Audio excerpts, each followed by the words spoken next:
Hello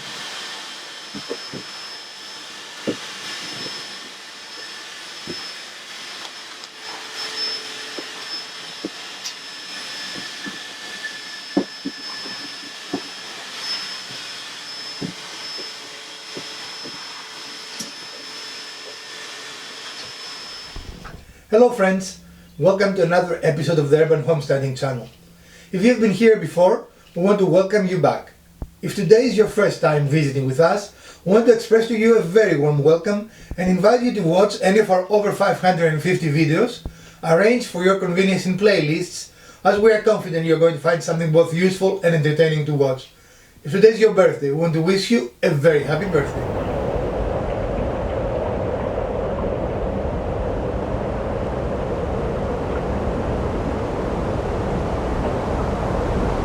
Most of woodworking projects are actually based around a very basic shape or a very basic build, and that is building a box.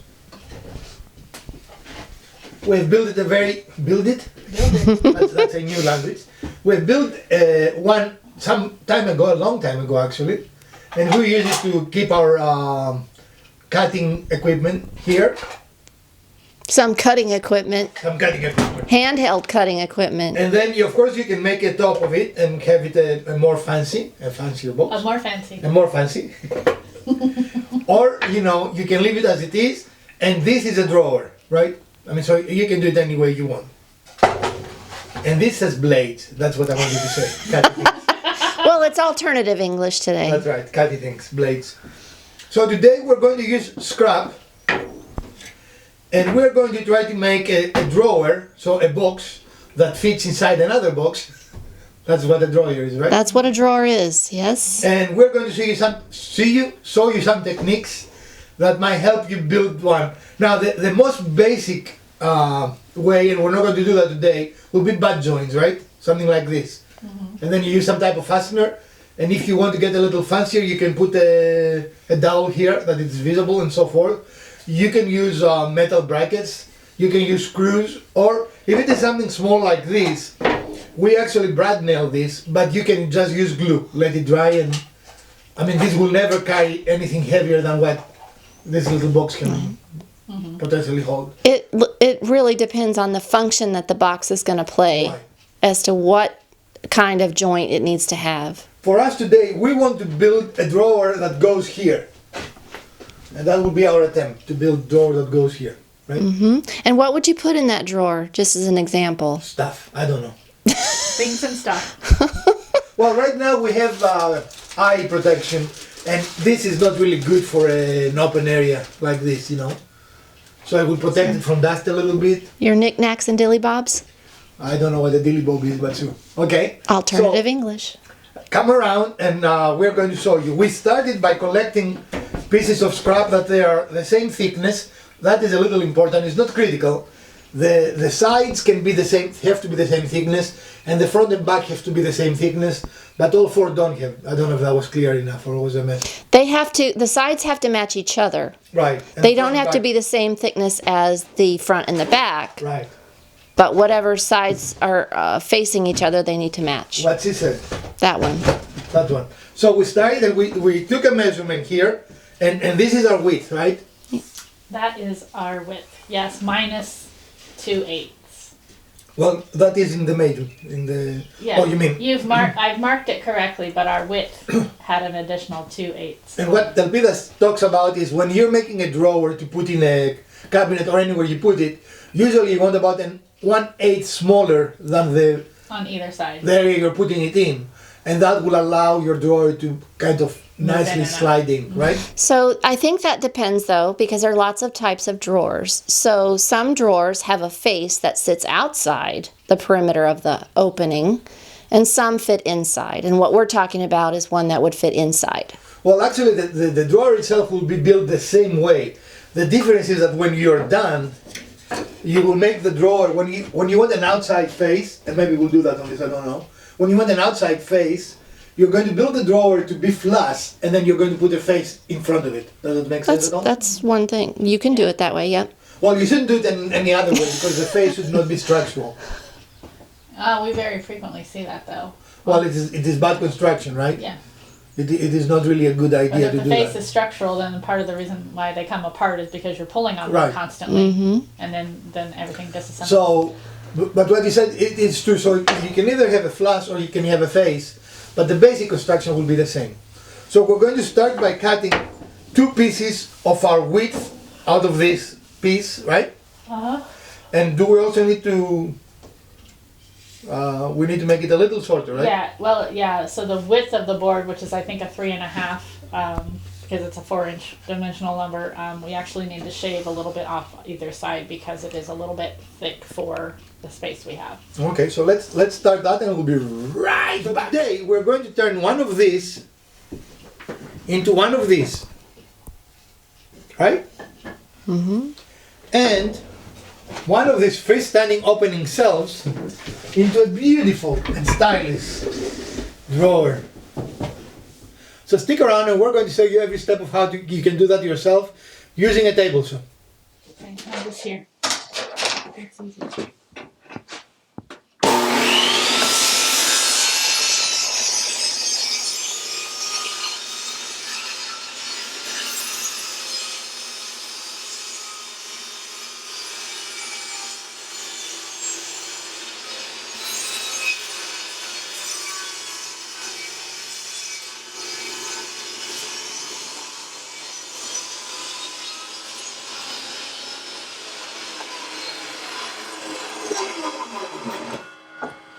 We'll leave it so we can cut all the other ones too. Okay. And let's hope. Do we have another? Okay, let's calculate that. Oh, this is unplugged.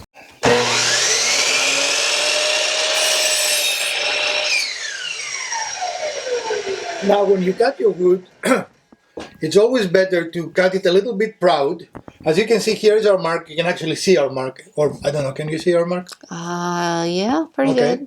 So, and the reason why I did that is because you can much easier make a board a little bit shorter, but it is much harder to make the board longer. So, I don't think we've ever been able to do that, have we? We have not. No. so I prefer that I cut my boards a little bit proud than a little bit shy. And those are the terms in woodworking, right? Proud is too long and shy is too short. Make sense? You can be proud of having it proud. I can be proud of having it the wrong dimension. So now you're going to cut the second piece, which will be the back, Yeah, with our preferred method of cutting. which is lining up the board, not measuring. Right. Measuring is for chops. Or chumps. Chumps. I was like, what's a chop?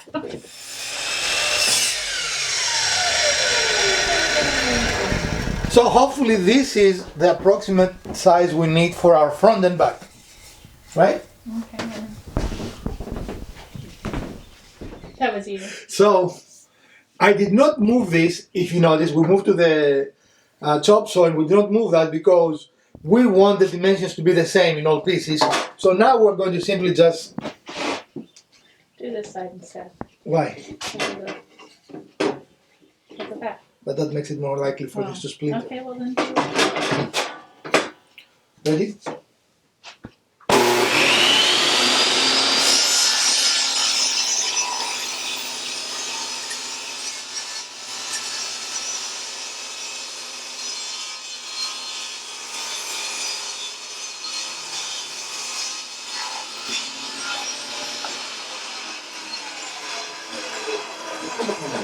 A nice little, Yeah, we'll use it for something. I'm sure we will. And contrary to the axiom of measure thrice, cut once, the reality is set your equipment once and do it all together because that ensures the consistency. And as we have said before, being consistent is more important than being absolute accurate, right? In other words, it's more important that all those pieces are the same width than they're exactly, I don't know, 3.58 inches, you know? Right. Of course, in inches, we don't say 3.58, but... Not usually.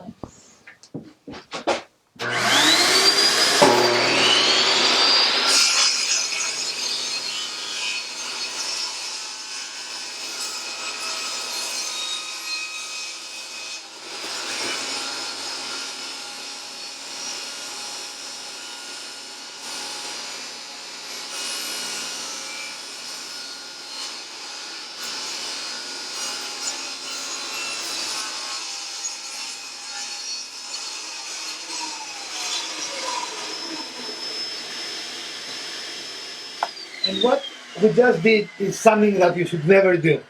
The smart thing here would have been for me to stop the saw, right? The reason why I didn't stop the saw is because I know this saw, and I knew the reason we couldn't move forward was not that our fence was wrong, which could lead in a kickback and would be very dangerous, but because our saw has a problem here. So it gets cut. So it doesn't sit flush. It actually sits below the edge of the Correct. Right. saw plate. So the boards very frequently will get caught It there. gets stuck. And that's the rest of the story. Okay. So the easiest way for us to make marks here is, since we have the ability to put the wood here, is to simply mark it that way, right? So we don't have to measure again. We don't like measuring unless we absolutely have to, right? Well, you don't. I don't. Good woodwork. We on the other hand like measuring. Good woodwork is done.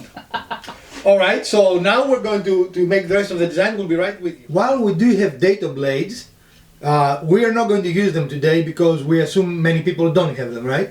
So we're going to use our normal blade, and we're going to make our dado cuts by going through multiple times. Now the reason we're doing that is we're not taking a huge amount of material, so it should take 4 or 5 passes for us to do that, right? Does it make sense? Yeah. So So you're making an edge or a lip, right, right? We know what a dado is, don't we? I'm explaining. Yeah, I know. So it is not critical, but you need approximately half.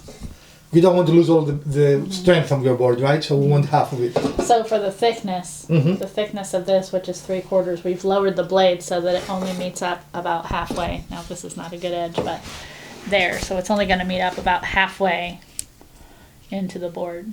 And then the idea is that the other joining board will be cut the same way and they will match up together. Correct? So I want my... So in order to create this dado, we're going to remove our temporary fence from our miter guide here. And because in this instance we need to have our fence here, right? Do I make sense or not? You need the fence to guide how deep you go Yeah. on the piece of wood. And that guide there will get in the way. And I need a different screwdriver apparently. You use 2 different kinds of screws? No, it is actually a little stripped, Oh. which is like saying a little pregnant. A screw is either stripped or it isn't, but you know. So we should not use this screw again. Indeed. But this is a nice trick. If your screw is a little stripped, in other words, it's not completely gone, and I will show you this head to see what I'm talking about. You can see that the screw is stripped, maybe, can you see? Yeah. But it is not completely gone. So going to a size up on your Phillips, many times you will be able to take it off, right?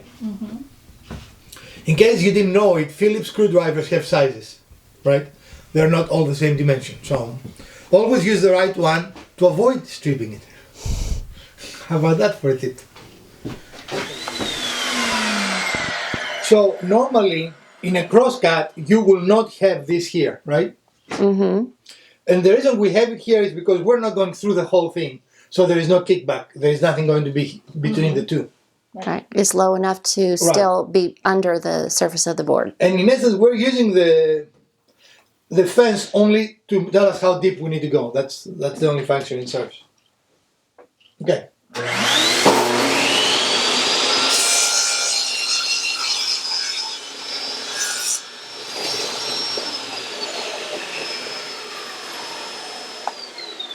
Okay, and we need it on both sides, right? And we need it front and back. This is front and... This is front and the back one is Okay, over let's there. have both. We need all of them. And instead of moving back and forwards, we're going to do it only once. Does it make sense? Do we need to say anything?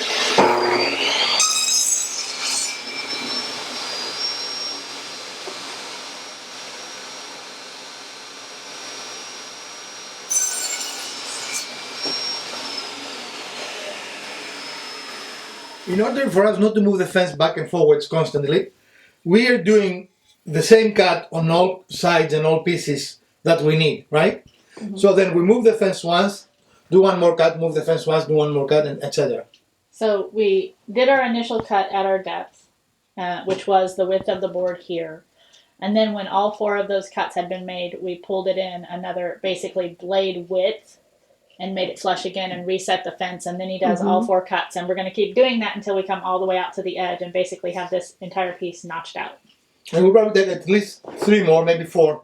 Who would be done by now if we have used our data stack. Right. But again, most people don't have a data stack, so we want to show you this is possible Even without one. And another way you can do it is when you have that, pass the blades this way, and you're going to cut all the way to here. The reason I don't like this, especially for beginners, is that this is not a very stable cut, and Right. You're fairly close to the blade, and if something goes wrong, I feel comfortable doing it. But today we're showing how to do things as a very beginner woodworker. So we're going to Reset our fence. reset our fence, and we're looking at the blade here, right? And that's how we decide. Can you unlock that one? This is the reference point. So the fence needs to be attached to this. Did we move it down? Yeah, I feel like we did. Look at it again and see if it's where you want it. There. Can you lock it?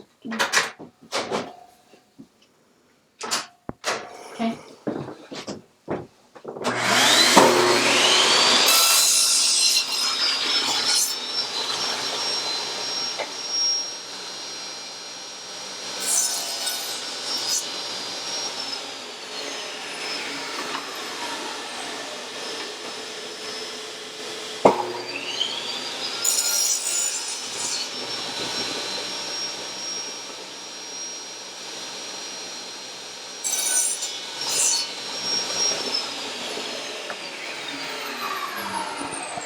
And one more time. One more time on that one. No, one more time. We need to remove the fence. I think it's more than one. Sure.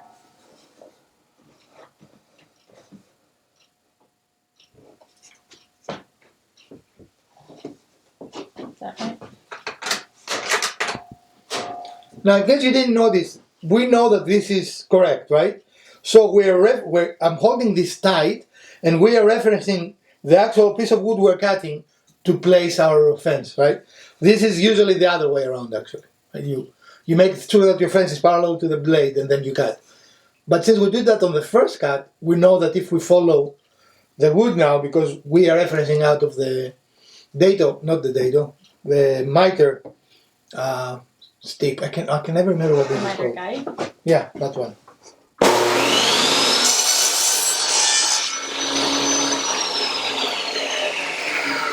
Okay, in there.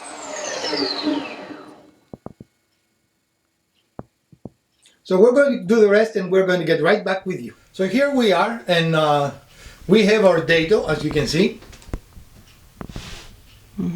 Now, because we did this method, and these blades actually they are not flat. When they cut, they leave a little bit of a groove. We're going to have to do a little bit of sanding, very little. We don't want to cut too deep into this. And we're going to use our file sander, in lack of a better name. But you can easily do it with using just a sanding block, right? This is fairly soft wood. This should not take us long at all. So we're going to do that. We're going to show you a little bit of that, and then we're going to go on. You want to do it there or here? Or you want me to do it? Or do you want to do it, honey?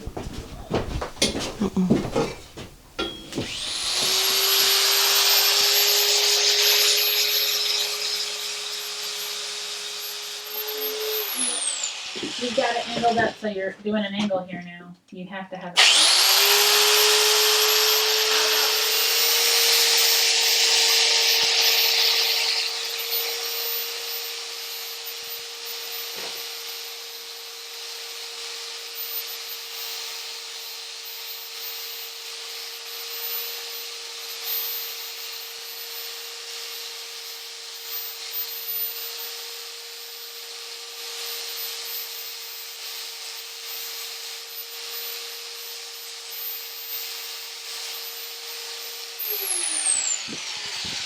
And as you can see now, we have a very nice and smooth surface.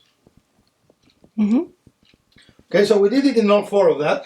Again, using our dado blade, we would have been finished by now. But we did not use our dado blade. So. But still, what our point here is to demonstrate you can Right. do it without specialized tools, that you can still make it. Okay, so now we're going to do the first dry fit because we have to make some final adjustment to the length. Yeah, Because to the we- sides. To the sides, right. This one. All right, so we double checking our measurements now. We calculated for the thickness we have here. And again, this looks a little rough because we're using rough lumber, right? If this was really nice lumber, it's pretty perfect actually, don't you think?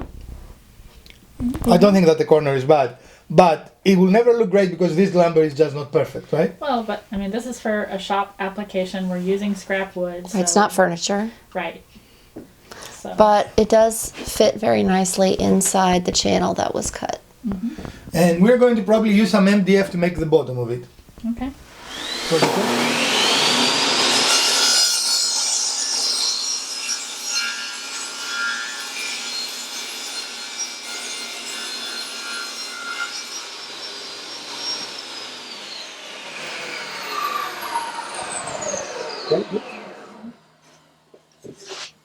So that cut a channel, and we have to take off that channel from the outer edge, right? Yes, but I don't know why. Yes, you do. It did the exact same thing on me. No, this is quite a big. Anyway, Okay. we cannot put the blade any closer, so that's fine. So we need to do that on all pieces. And what we're doing is creating a channel in the bottom to put our bottom. Right.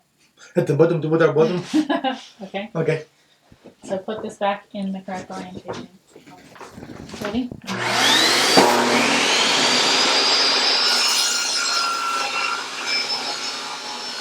Go.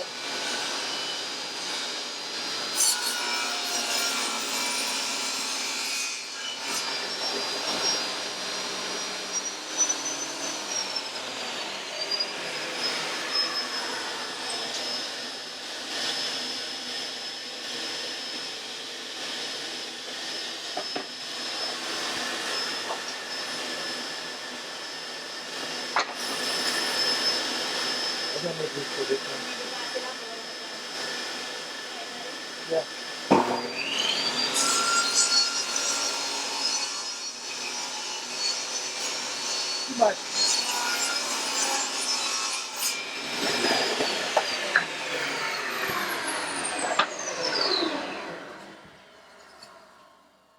Oh, that doesn't have anything. Okay. I was looking, where's the other, you know?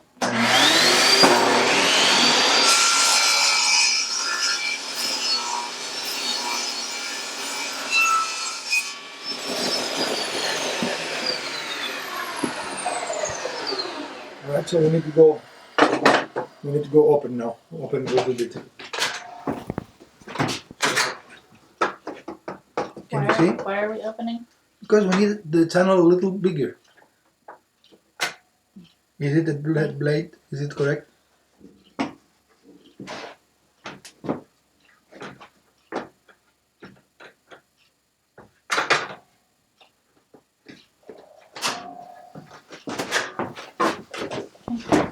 Ready? Back it up.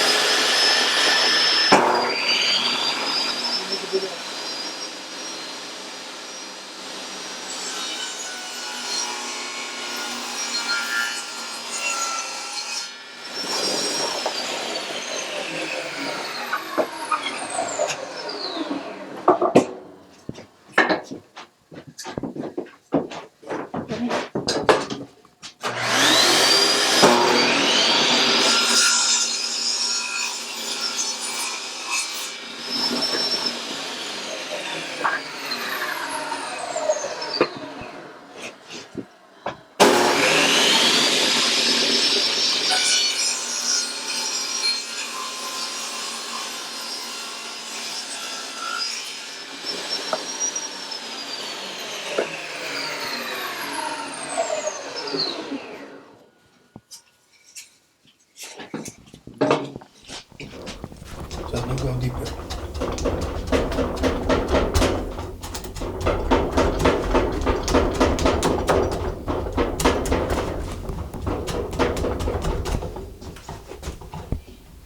So we're using a chisel to clean it up because I don't have a sacrificial fence next to my fence in the table saw, and we couldn't go any closer with a blade. Or we miscalculated, one of the two. Nothing wrong with using a hand tool. No, it just makes it a little longer and more complicated. There is a nut there, that's the problem. We might need to use the... We should have used the file.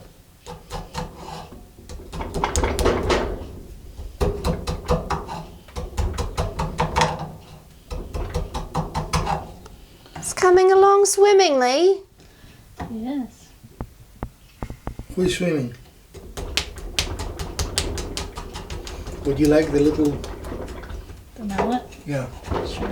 The best way to keep your chisel sharp is to do a little bit of sanding after you finish any project. And if you have a sanding stone, that works well, but also try to match the bevel angle on a piece of sandpaper. I don't know if you can see it, but it is nice and sharp now. Yeah. Can you see the sharp mark? I mean the marks from it being. And it doesn't take much, 2 or 3, and then I'm going to do the same for the flat. The flat is easier, right? But you can see now there are no any nick marks on the chisel. It is perfectly straight. And the other tip is always use The guards the guards that come with it. I know a lot of people discard them. backwards or something. Cannot be backwards both ways. You had it. You were trying to put it in this way. Oh, I but see. It goes in this way, so backwards. Okay? And then it goes to the chisel bed. Chisel bed. Alright, let's do another dry Friday fit. night. Good night, chisel.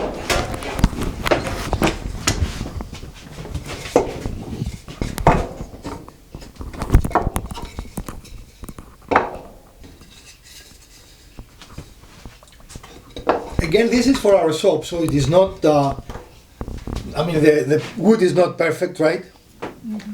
But as you can see, it folds very nicely, right? And do you want me to flip it so they can see where the data is that we? No, just- not yet. We're Not going yet. to Okay. create the. We're what you call- we're gonna put the box here together and Yeah. then. Okay. Now, for our purposes, we're going to use brad nails just to keep it for the video together. Otherwise, you have to wait half an hour for the glue to dry. Unless you're using the very quick That is true. dry glue. All right, so we're going to assemble it and we'll be right back with you. So we're going to ready to cut some MDF that we had on scraps to create our bottom of the drawer. And when you cut MDF, you must always have masks on. It's carcinogenic, it's nasty stuff, right? Mm-hmm. So we're getting ready to cut.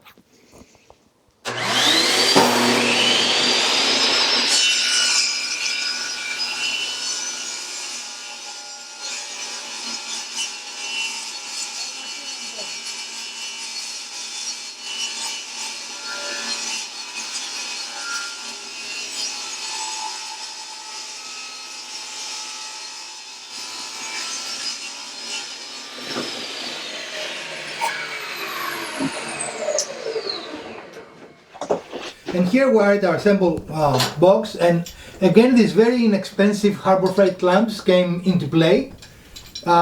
They help you really align pieces and also keep the square, right? So You can see how nice and flush these are, top and bottom, and you can see here our nice dado for the bottom. for the bottom. So everything is nice and Nice. nice and nice, Nice and nice. and maybe even nice. Need to put a little glue in that though before we proceed with that, right? Right. So we're going to glue the bottom, and we're going to show you how that looks. Stick around.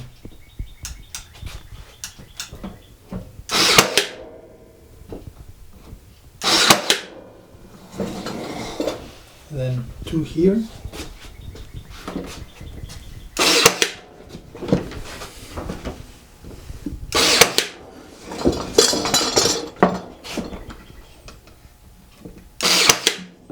I might have missed that one. Let me see. Oh, finished.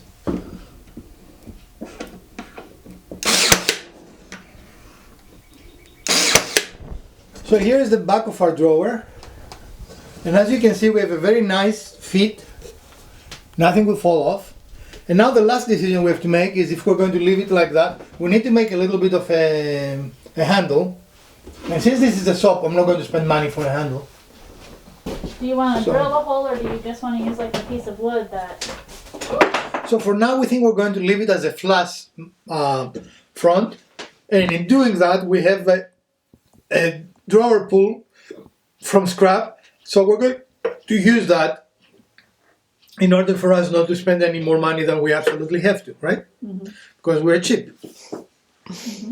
So we're going to make, we have marked the 2 holes that we need for the drawer pull, and we're going to make through holes. Through holes. Yeah, through holes.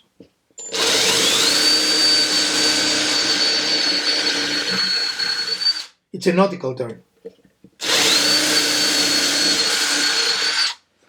Well, that still looks small to me.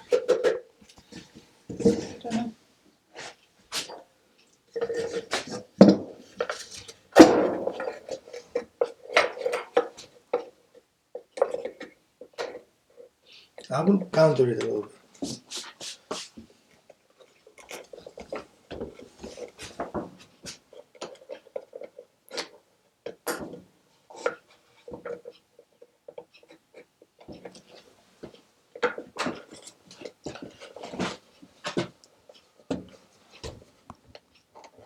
I think if we can just tighten these, it'll be fine. Yeah, I just okay.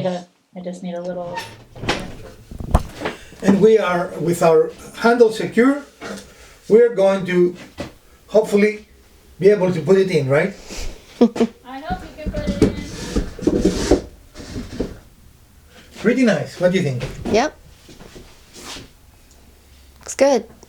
So now we have a place that we can have a little more protection from the dust of the soap.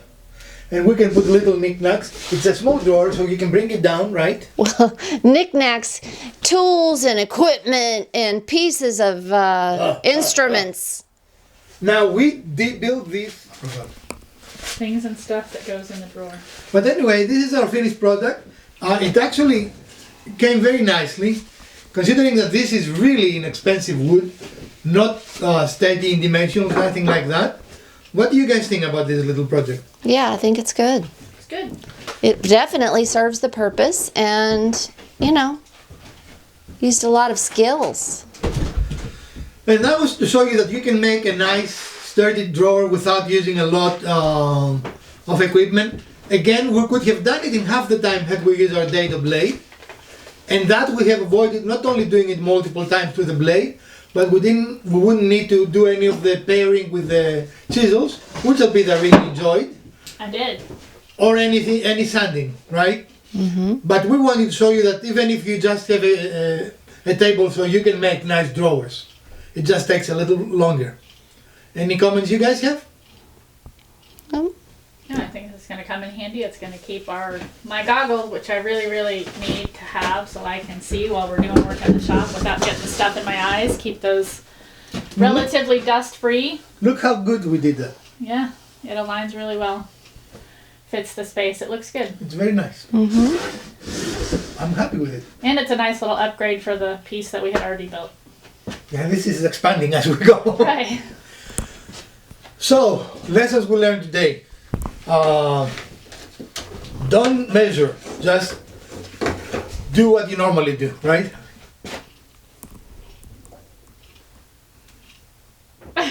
Well, friends, and here we are in our organization system that we built some episodes ago, and we're going to put a card up for you if you want to go and watch how we built this very system. And we simply added this drawer that we built today, and it kind of fits, right? What do you think? Well, it does definitely fit, and it No, I mean with the design. also matches. Oh, you're very funny. So we are happy how this came. Maybe we'll decide to make another drawer for this. I don't know, or we want it open. Yeah, it opens pretty good. Open is pretty good. So this is our drawer with Elpida's favorite goggles on. My new favorite goggles. Your new favorite. Because I didn't get any dust in my eyes. we hope you enjoyed today's episode, and if you did, we would appreciate a thumbs up. It greatly serves our channel. Not serves, helps our channel. If you didn't, the other button works as well. I'm not sure where that button is. Share, like, subscribe, and let us know what you would like to see in the future of this channel for project. From Dr. Wizard, Miss Wizard, Elpida, the Urban Homesteading channel, please stay safe, put your masks on, wash your hands, and we're going to see you Wednesday with some other fun episode. Stay safe, friends.